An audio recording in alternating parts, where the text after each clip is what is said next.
Our next story on Fineprint today, it's to do with the Pentagon leaks. The Pentagon leaks have opened up Pandora's box of global security realignment and underlying concerns. Although a major chunk of the leaked documents are dedicated to the nitty-gritties of the Ukraine war plans, but some of the documents also involve US assessment of the security situation elsewhere in the world. Our next story is about what the documents say on Taiwan and how it helps in understanding the China challenge.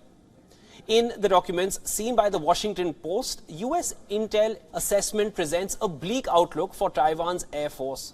The documents say that almost half of Taiwan's aircraft are not ready for war, and that China is likely to swiftly gain air superiority if it does go to war with Taiwan. The intelligence presents an uncoordinated Taiwanese Air Force, saying it doesn't even have the ability to see where all of its air defense units are at any given time. The Pentagon analysts also criticized Taiwan's war doctrine and training. One assessment criticized Taiwan's missile warning drills, describing them as highly scripted and unlikely to prepare civilians for a real attack.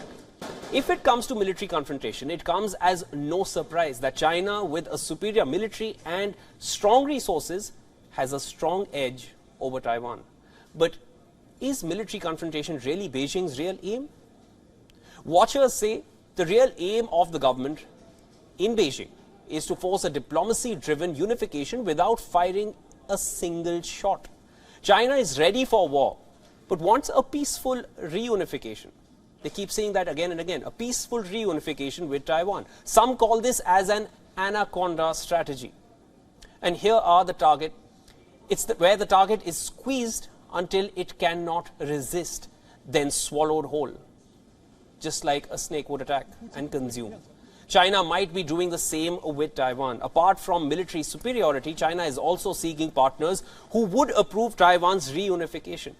After a meeting with German Foreign Minister Angela Baerbock, China's top diplomat Wang Yi drew a parallel with the reunification of Germany. He said the return of Taiwan to China was an important part of the post-World War II international order. He added that China once supported Germany's reunification and hopes and believes that Germany will also support what he called China's great cause of peaceful reunification. Beijing might also be considering placing a pro-unification government in the democratic island. Former Taiwanese President Ma Ying-jeou recently visited China. During his historic visit, he underlined that people on both sides of the Taiwan Strait are ethnically Chinese and share the same ancestors. Ma belongs to the Kuomintang party. He was in office between 2008 and 2016. The KMT traditionally favors close relations with China, as opposed to Tsai Ing-wen's DPP party, which is pro-independence for Taiwan. So China may be willing to see the KMT back in power in 2024 presidential polls in order to achieve a peaceful reunification that they keep talking about. In the recent local body polls in Taiwan, KMT had a lead over DPP. Tsai Ing-wen's party is not faring well on domestic issues and may lose to the KMT next year. In that case, it will be interesting to see how China plays its next move.